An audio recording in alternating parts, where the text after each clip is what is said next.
S. Rio Robindo, 12 décembre 2017. Je suis Rio Robindo.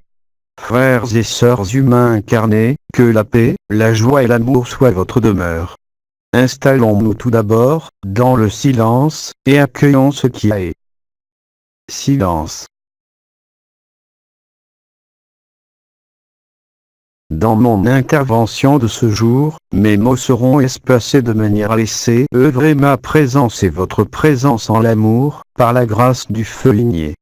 Voilà quelques années, je vous avais entretenu de la fusion des étés, de l'œuvre bleue. Je vous avais entretenu longuement sur les différentes étapes du choc de l'humanité sur lesquelles, bien sûr, je ne reviendrai pas. Mais ce que je vais dire aujourd'hui s'inscrit comme une suite logique de l'œuvre bleue, de la fusion des étés qui se réalise, non plus simplement dans vos cieux ou sur la terre, mais de manière la plus intime en vous dans cette union, ou dans ce face-à-face, entre l'éphémère et l'éternel. Cela concerne aussi bien votre corps de chair, votre corps d'éternité, votre conscience ordinaire et la supraconscience. Frère K vous a donné un certain nombre d'éléments. Je compléterai ces éléments au travers des informations que je vais vous donner maintenant et qui sont portées autant par mes mots que par mes silences, permettant alors de libérer les derniers liens à l'éphémère, je vous rassure, non pas pour le quitter ou le fuir, mais bien pour le laisser se consumer dans la joie de l'amour, comme cela vous a été expliqué par les sœurs étoiles.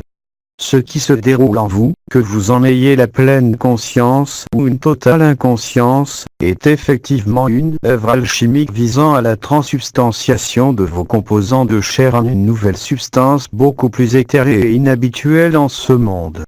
Il s'agit donc réellement d'un changement de densité, qui est à vivre en cette période, avant même les signes annoncés. Et c'est dans cette période, qui s'est déjà ouverte début novembre et qui se renforcera dans quelques jours, qu'il vous est offert la possibilité concrète d'être délivré de toute croyance concernant les identités et l'identification à ce corps, à ce monde et à votre vie.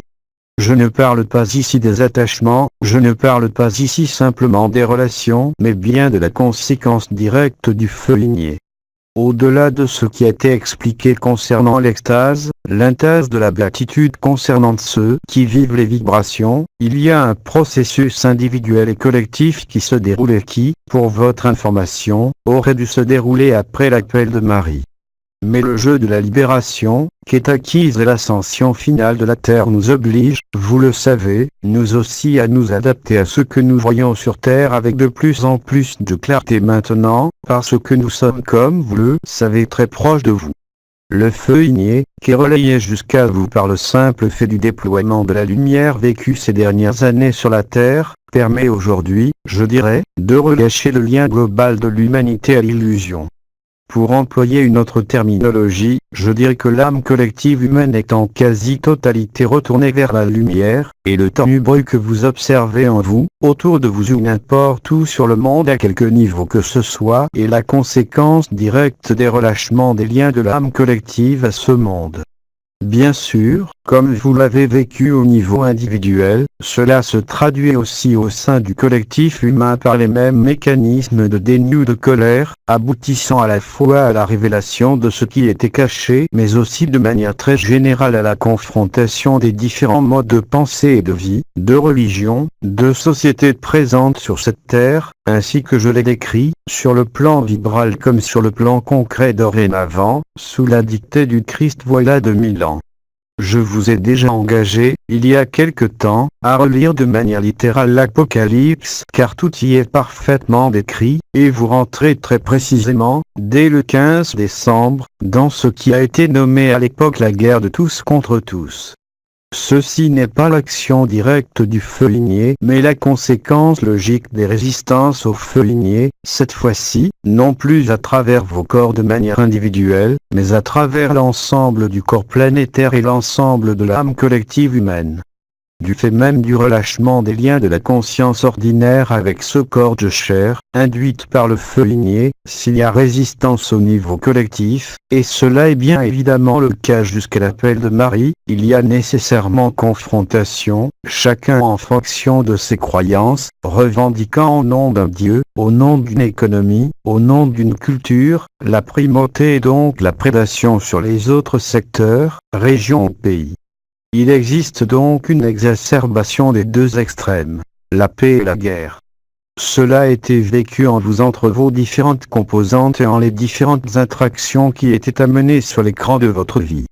Si vous êtes objectif, vous ne pouvez voir que la même chose que nous, concernant ce que j'avais décrit il y a 2000 ans. Dit autrement, l'ensemble des pions et des décors de la scène finale sont tous à leur place pour jouer cette scène, le paradoxe étant qu'au décours de cette confrontation, et pour un nombre toujours plus grand d'entre vous, et là aussi sans aucune distinction entre éveillés, endormis ou libérés, ce processus va voir en vous grandir ce relâchement, cette forme de vacuité et de paix. Pour vous qui êtes vibrant, cela sera bien plus que la paix, mais une joie et une félicité à nul autre pareil qui, je vous le rappelle, n'est pas la conséquence de voir le chaos, mais parce que la lumière prend le relais sur le chaos et parce que votre conscience éphémère est relâchée par rapport au corps. Ce choc bien réel est dorénavant, au niveau de la chronologie, totalement synchronisé avec l'apparition du signe céleste, des trompettes et de façon concomitante, de l'appel de Marie.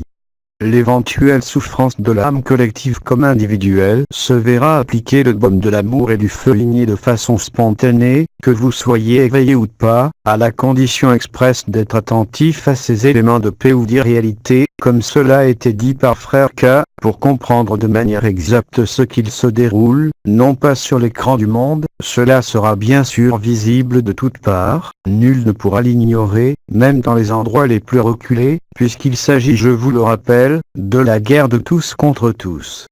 Paradoxalement, la guerre cette fois-ci, et dans le même temps, conduit à la paix, non pas en tant que cessation de la guerre et poursuite de quelconque activité au sein de ce monde, mais une paix qui permettra, lors de l'appel de Marie ou de la visibilité du signe céleste, de vous faire entrer de manière générale, avec plus ou moins d'intensité bien sûr selon les régions, les pays, et selon vous-même, en joie.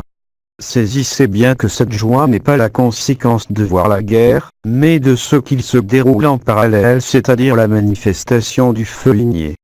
Il vous a été fait état de l'œuvre blanc, se traduisant pour vous par un écran blanc ou un écran noir quand votre conscience éteint, la conscience ordinaire. Au niveau de ce qu'il se déroule et va se dérouler de manière, telle que nous le voyons, indubitable et plus que proche, c'est-à-dire imminente, vous donnera à constater, quelles que soient les appréhensions, quels que soient les réflexes normaux de survie, de préservation, vous constaterez tous, si l'appel de Marie vous en laisse le temps, qu'au fur et à mesure qu'il y a dissolution, la joie grandit avec la même intensité et la même vitesse. Pour ceux d'entre vous non éveillés, l'œuvre bleue sera l'un des premiers éléments qui se manifestera pour vous, au-delà de tout ce qui a été dit par Frère K, et l'élément le plus saillant est l'observation de cette paix, et parfois de cette joie, qui contrastera d'autant plus avec la fin du monde technologique. Il convient d'ores et déjà de vous prévenir que quel que soit le moment où vous cueillez le signe céleste, ou l'appel de Marie, ou la guerre, cela ne fera pas de différence, car au-delà de la joie, au-delà de la simple paix, vous constaterez l'émergence dans votre tête, à défaut de donner d'autres localisations pour vous, l'apparition d'une lumière bleue survenant les yeux fermés, et surtout, vous pourrez le vérifier par vous-même, dès l'instant où les yeux fermés, ceux-ci se tournent vers les deux coins internes de l'œil, c'est-à-dire comme si vous vouliez regarder votre nez les yeux fermés mais vers le haut, à la racine du nez. Vous constaterez alors aisément que la perception de ce bleu majore la paix et majore la joie, et met fin à l'inquiétude, à la souffrance si elle existe ou à toute projection dans quelque futur que ce soit. La simple vision de ce bleu suffira à vous décrocher encore plus des affres du mental, des affres de la vision. Beaucoup parmi les endormis se réveilleront brutalement lors de cette confrontation, qui tel que je l'avais écrit voilà fort longtemps sous la dictée du Christ, ne durera qu'un temps. Parmi vous qui êtes maintenant éveillés ou libérés, vous constaterez effectivement une mise en service de vos sens spirituels, bien plus réels et tangibles pour vous que toutes les expériences qui ont pu être menées jusqu'à présent, que cela soit en délocalisation de conscience, ou encore en théophanie, ou encore dans vos contacts avec vos vibrations, ou avec les peuples de la nature. La période, donc, qui s'est ouverte depuis début novembre et qui va se modifier dès le 15 décembre, va vous apporter, où que vous vous situiez aujourd'hui dans le monde comme dans votre conscience, des éléments formels de preuve de ce qu'est la vérité. Même si vous n'avez pas la vision, ni la vibration, cela ne pourra plus faire aucun doute pour vous en ce qui se déroule, c'est-à-dire la fin d'une dimension et votre résurrection. Quelle que soit la difficulté de votre région, de votre environnement, de votre pays ou de votre environnement le plus proche, vous constaterez par vous-même et rapidement qu'il n'y a pas de meilleur positionnement que celui de l'acceptation sans condition de ce qu'il se déroule. Vous constaterez d'ailleurs que si vous essayez de réagir comme à l'accoutumée, ou de mettre en place des stratégies dites de protection, celles-ci échoueront systématiquement, alors que dès l'instant où vous faites le silence, même sans rien percevoir excepté l'écran bleu, alors tout se déroulera de la manière la plus légère, et que tout s'ajustera selon l'intelligence de la lumière plutôt que selon votre propre intelligence, mettant fin alors à certaines peurs, et qui permettront alors à l'appel de Marie de vous trouver et de vous saisir dans les meilleures conditions. Aussi je veux vous dire de ne pas vous alarmer de quelque événement concernant cette terre, qu'il soit d'origine humaine, céleste, élémentaire ou lié à l'appel de Marie, parce que vu le temps écoulé et vu la préparation menée par la terre elle-même et par vous-même, tout a été amoindri. J'avais déjà eu l'occasion de vous le dire peu de temps après l'année 2012. Aujourd'hui cela est d'autant plus vrai que l'œuvre de la lumière, dans son déploiement et son installation, permet d'amortir les éléments opposés à la lumière et les résistances.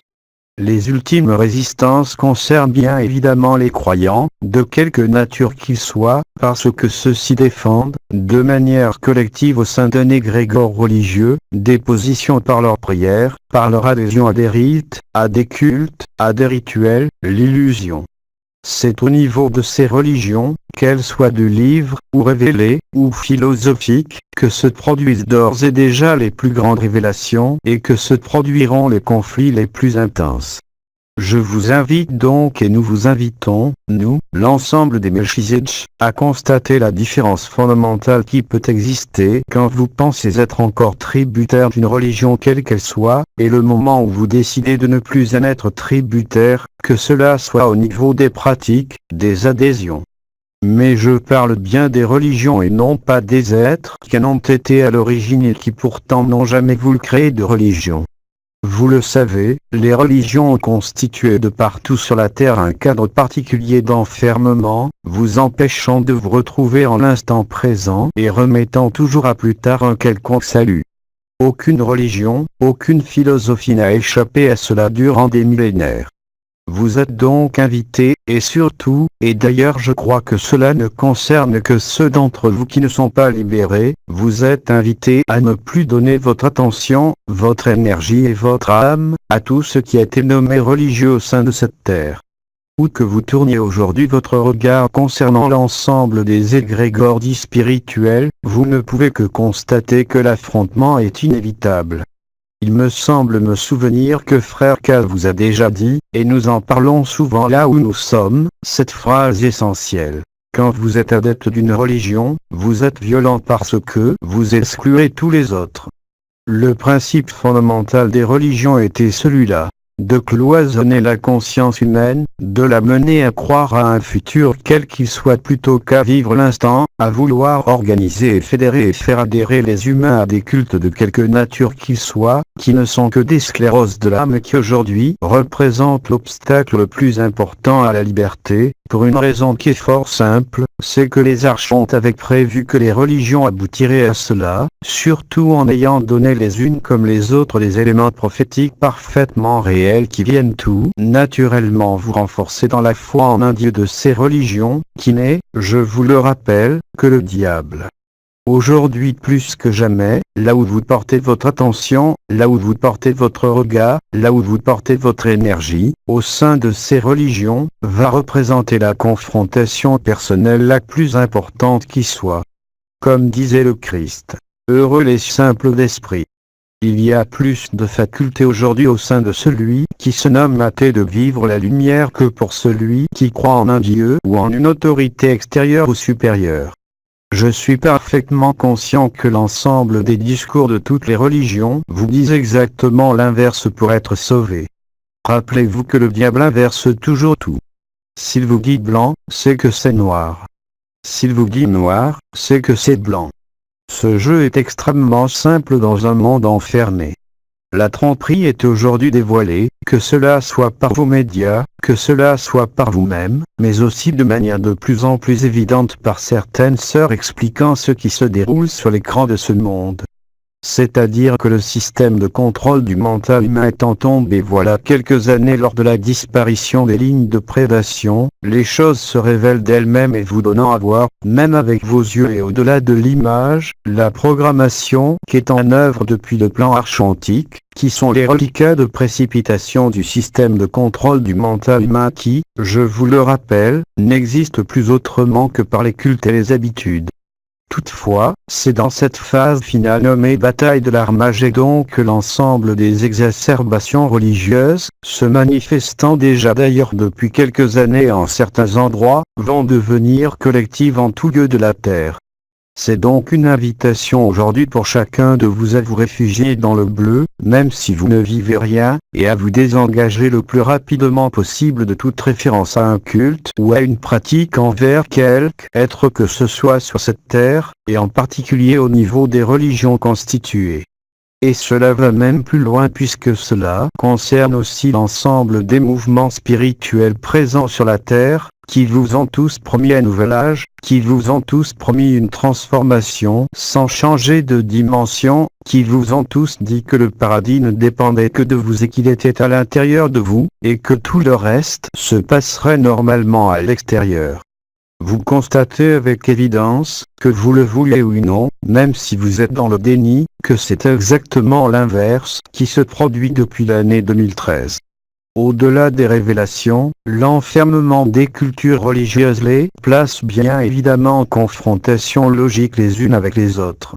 C'est le dernier élément, si je peux dire, qui peut encore réfréner dans une faible mesure, puisque vous avez dorénavant, et dès le 15, la possibilité par votre pensée d'accélérer le processus maintenant, non pas pour combattre, non pas pour dénoncer, qui n'est pas votre rôle, même si je le fais aujourd'hui, mais simplement d'être vrai, de voir les choses, de constater, même dans la logique ordinaire de ce monde, ce à quoi aboutit, comme toujours, les religions. Ce n'est pas spécifique à ce monde, mais à tous les mondes enfermés, parce que la religion telle que vous l'appelez fait partie de l'enfermement. Une fois sorti de l'illusion matricielle, quelle que soit la dimension, le mot religion ne veut rien dire d'autre que ce qu'il veut dire, c'est-à-dire le troupeau. Croire ne vous sera d'aucune utilité concernant quelque religion que ce soit. Croire en votre éternité et sa révélation est le sauf-conduit afin de ne plus être littéralement emporté par les confrontations et les chocs de ces religions les unes envers les autres. Cette partie du plan, qui n'est pas de la lumière, était l'ultime pion prévu par les forces archontiques pour vous détourner de la vérité de votre cœur et de votre éternité. Si aujourd'hui, en vous, il reste quelque adhésion à quelque mouvement que ce soit au niveau spirituel, je ne parle pas d'association de tir à l'arc ou de course de voiture, je parle vraiment de ce qui concerne l'organisation spirituelle, et d'ailleurs frère K, dès la fin de l'année 2011, à l'issue de ces entretiens de cette année-là, vous l'avez à nouveau dit d'une autre façon que de son vivant. La spiritualité n'a pas à être organisée. Elle doit demeurer en ce plan, libre, pour retrouver la liberté. Elle ne doit dépendre d'aucune autorité extérieure, d'aucun maître et surtout d'aucune culture religieuse. Si aujourd'hui vous êtes encore tributaire, même si vous ne le percevez pas, d'une quelconque affiliation, par la pensée ou par la signature, cela ne change rien, à quelque mouvement que ce soit, de quelque nature qu'il soit, affranchissez-vous-en. Car l'autonomie et la liberté ne peuvent se trouver que dans l'affranchissement de toute croyance, et en particulier au niveau religieux ou spirituel. C'est ainsi que vous réalisez la liberté, car à ce niveau, c'est à vous qu'il appartient de trancher les ultimes adhésions à ce monde, non pas à votre famille, à vos enfants ou à votre métier, sauf si la lumière vous le demande, mais surtout par rapport aux croyances religieuses et aux croyances spirituelles, les concepts, c'est-à-dire tout ce que vous avez accepté, mais sans jamais rien en vivre. Vous acceptez le Christ, l'avez-vous rencontré ? Pouvez-vous vérifier par vous-même que ce qui est écrit est la vérité? Absolument pas.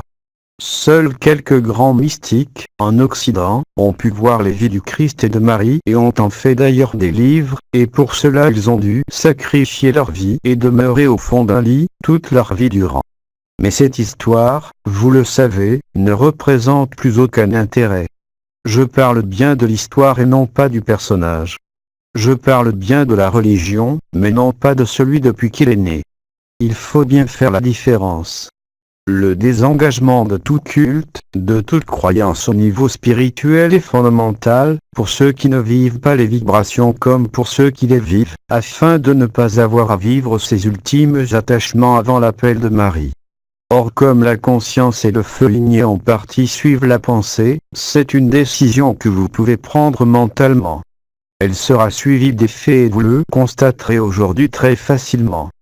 Dès l'instant où vous rompez un contrat avec un culte quel qu'il soit, vous éprouverez instantanément le souffle de la liberté, même si vous n'avez rien vécu jusqu'à aujourd'hui.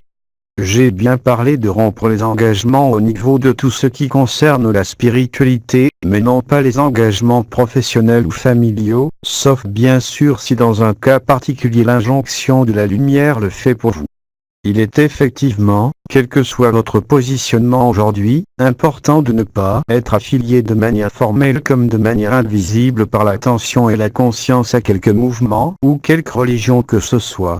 Encore une fois, je ne vous impose rien, mais c'est à vous de vérifier par vous-même ce qu'il se produit dès l'instant où vous rompez un engagement par rapport à ce monde-là. Alors à ce moment-là, vous ne pouvez plus nourrir le diable en vous, ni les forces archantiques, ni même le système de contrôle du mental humain qui n'existe plus.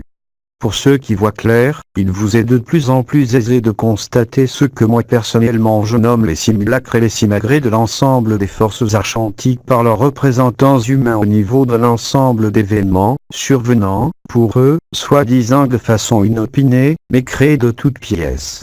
Cela concerne aussi bien, là aussi, les cérémonies, mais non plus les cérémonies religieuses, mais des cérémonies sociétales.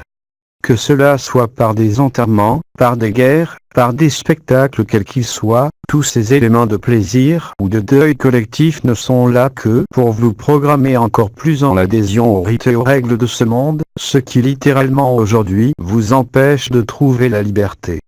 Ce ne sont pas des vains mots. Là aussi je ne vous demande absolument pas de me croire, mais je vous engage à le vérifier par vous-même. Redevenir, comme le disait Frère K, autonome et libre passe aussi par ces actes conscients au sein de votre propre personne, de votre propre éphémère.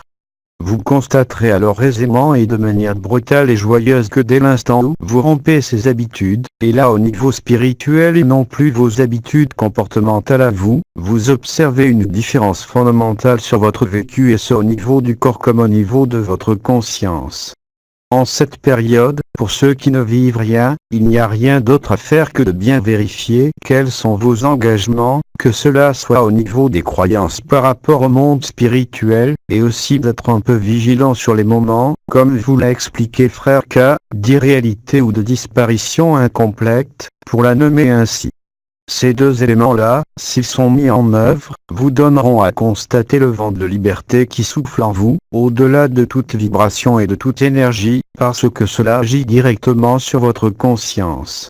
En rompant les derniers liens au niveau des mondes spirituels illusoires, vous permettez à votre âme de se retourner enfin vers l'esprit. Vous le voyez aujourd'hui, et cela a été dit aussi par Frère K, il n'est plus temps de réfuter, il n'est plus temps même d'être l'observateur, car pour ceux qui sont fermés, l'observation minutieuse de ce qui se déroule dans leur corps ou sur l'écran du monde crée une forme de répulsion salutaire à ce monde, qui implique d'emblée, par l'action du feu ligné, une attraction à la lumière unie à l'amour, tout le reste se faisant de lui-même.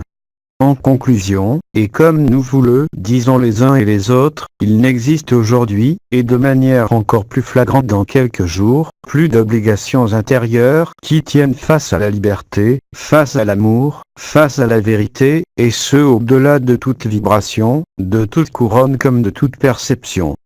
C'est la conscience pure qui agit, qui, je vous le rappelle, présente par-dessus, si je peux employer cette expression, votre conscience éphémère. Cela fait partie aussi de ce qui a été appelé le sacrifice, parce que le sacrifice met fin au simulacre, met fin à l'illusion. C'est à vous qu'il appartient de le vérifier, de le vivre, de l'expérimenter et de voir les fruits. Cette période, vous l'avez compris, est donc la période de tous les extrêmes, extrême de l'amour, extrême de la laideur. Vivre l'un ou l'autre dorénavant, quel que soit votre devenir, ne dépend que de vous-même, de vos croyances, de vos attachements, non pas personnels, mais surtout maintenant au niveau spirituel. Vous constaterez d'ailleurs que dès l'instant où vous ne nourrissez plus un mouvement spirituel ou quelque religion que ce soit, l'écran bleu apparaîtra, au-delà de toute modification de votre personne et de votre conscience, vous apportant la preuve indubitable et formelle de la réalité de ce que je viens de vous dire. Voilà les quelques éléments que j'avais à vous communiquer.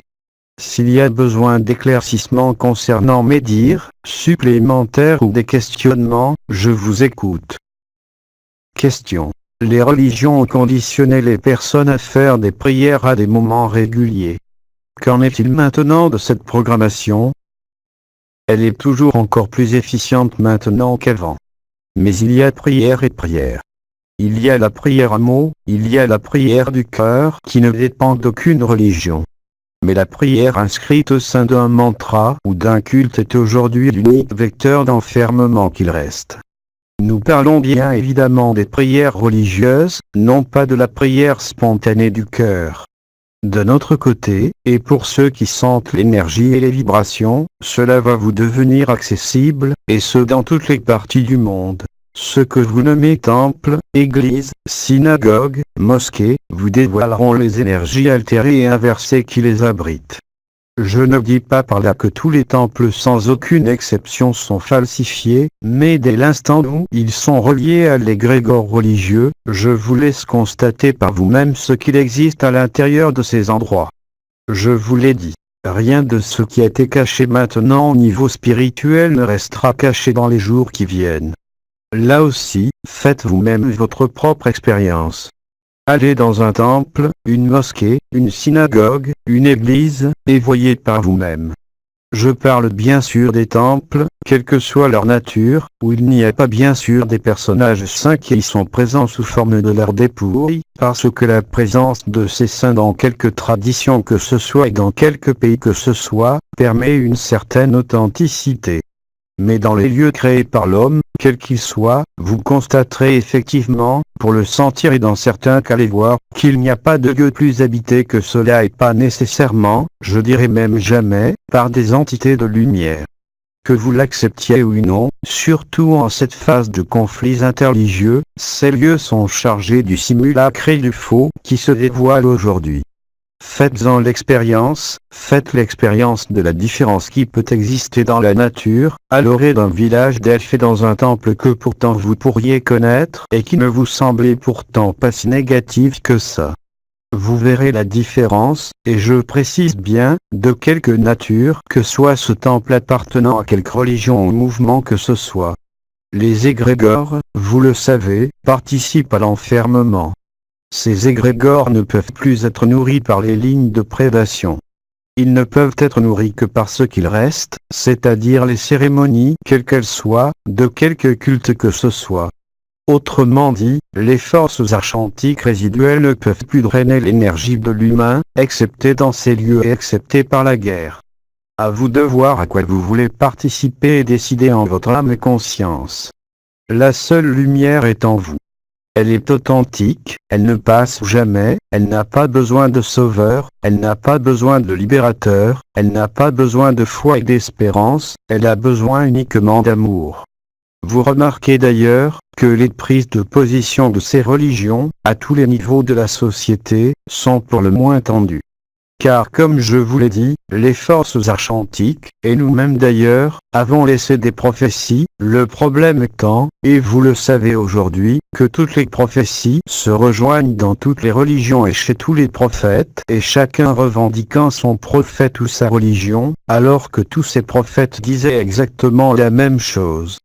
Mais chacun y voit la victoire de son Dieu, de son peuple, de sa tradition, de sa culture, espérant encore réaliser un paradis sur terre, ce qui est faux. Le seul paradis possible sur terre était avant la falsification et maintenant après son ascension.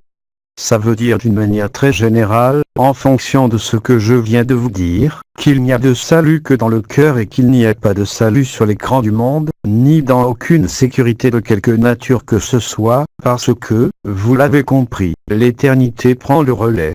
L'éphémère, même à travers ce corps, ne vous est plus d'aucune utilité, et il vous faut pourtant demeurer ici, au minimum jusqu'à l'appel de Marie, sauf bien évidemment si la transition s'est réalisée pour vous durant ces dernières années, par une maladie ou par un accident. Mais si vous êtes là aujourd'hui, à cet âge-là, comme cela vous a été affirmé à d'innombrables reprises, c'est qu'il n'y a pas d'autre place possible, pour le moment, pour vivre la liberté et la libération. Mais encore une fois, ce ne sont pas des mots, ce ne sont pas des conseils ou des injonctions des anciens, mais comme toujours, c'est à vous qu'il appartient de vérifier la véracité, par vous-même, sans autre avis extérieur. Les religions ont été créées par les archontes, sans aucune exception, justement pour cette fin des cycles. Et je vous garantis que dans tous les mondes comme dans les cycles précédents, ils ont toujours usé de cette stratégie. Étant donné que le monde est coupé de la lumière quand il est enfermé, il a fallu recréer l'illusion de la lumière, en se servant bien sûr des êtres libérés de cette terre comme dans tout monde, qui portaient un message d'amour, et que ce monde était une illusion, afin de maintenir l'enfermement de la conscience à chaque passage de cycle. Encore une fois, je ne peux que vous inciter à vérifier par vous-même. Même en des lieux distincts, selon les pays, et encore une fois ce lieu doit être distinct, par la présence d'un saint, parce que la présence d'un saint ou d'un corps d'un saint de quelque nature que ce soit, suffit à changer et à limiter la falsification du lieu. Mais si c'est un lieu érigé par l'homme, qui n'a pas été marqué par la vie d'un saint, d'un mystique, alors le lieu possède la même vibration inversée que toutes les autres religions, qui sont des facteurs d'enfermement et qui vous empêchent de vous trouver, alors que la lumière aujourd'hui, à travers toutes les manifestations visibles, observables et vivables, que vous soyez libéré ou pas, éveillé ou pas, est telle qu'il n'y a pas de meilleure preuve que celle-là. La fusion des étés en vous, pour ceux maintenant qui vivent les vibrations, correspond à la fois à un certain nombre de mécanismes qui sont, dans cet ordre, ou de manière conjointe, ou dans d'autres ordres. Activation du lemniscate sacré, déversement depuis la fontaine de cristal de la source et de son feu ligné par impulsion métatronique, réactivation des 4 iotes hectares Kodesh de la tête au niveau de la petite couronne, mise en service non pas seulement des triangles élémentaires, mais des sens spirituels, activation de la fréquence et de la présence cardiaque au centre de la tête, et bien sûr toutes les manifestations, pour ceux qui les vivent, liées à la présence de votre corps d'être-té. Cela a déjà été expliqué. Pour ceux d'entre vous qui ne vivent rien, il devient aussi, indépendamment de l'aspect religieux, extrêmement facile de suivre l'intelligence de la lumière même sans la vivre, et ce en chaque réflexion de votre vie, en chaque acte de votre vie, tout simplement en suivant ce qui vous rend léger. Et il y a vraiment cette notion de légèreté ou de pesanteur. Cela est valable dans toute relation, dans toute activité. Ce qui vous rend léger et lumineux, ce qui vous pèse n'est pas de l'ordre de la lumière, et cela va concerner absolument tous les secteurs de votre vie. Je ne parle pas ici, pour ceux qui vibrent, de la réponse du cœur ou de la vibration, mais pour nos frères et sœurs humains incarnés qui n'ont vécu aucune énergie ni aucune vibration. Ce simple élément de légèreté ou de pesanteur est pour vous le meilleur guide pour vous diriger, et qui permettra plus aisément la conscientisation de votre corps d'éternité, même si vous n'avez jamais vécu de vibration. Avez-vous une ou deux autres interrogations? Oui. Question. J'ai une question qui me préoccupe depuis quelques mois à travers ce que vous avez dit sur les religions. Je fais partie de chorales qui ne sont pas des chorales religieuses, mais des chorales civiles.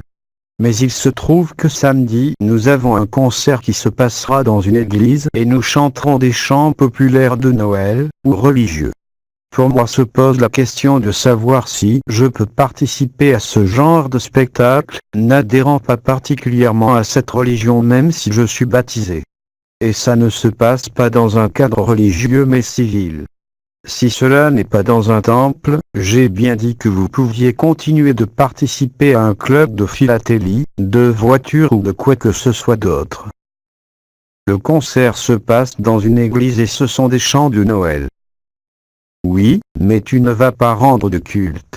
Au contraire, même un chant de Noël chanté par une chorale élève les vibrations. Et vous le savez pertinemment, par exemple quand vous écoutez des morceaux très connus en Occident qui élèvent vos vibrations, même dans un lieu comme ça.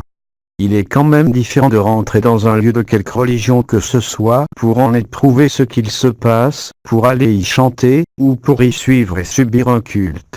Ne vois pas le danger là où il n'y en a pas. Notre sœur vous remercie avec soulagement. Dernière interrogation. S'il y en a plus, permettez-moi de vous apporter mes bénédictions, celles de Monde Bleu.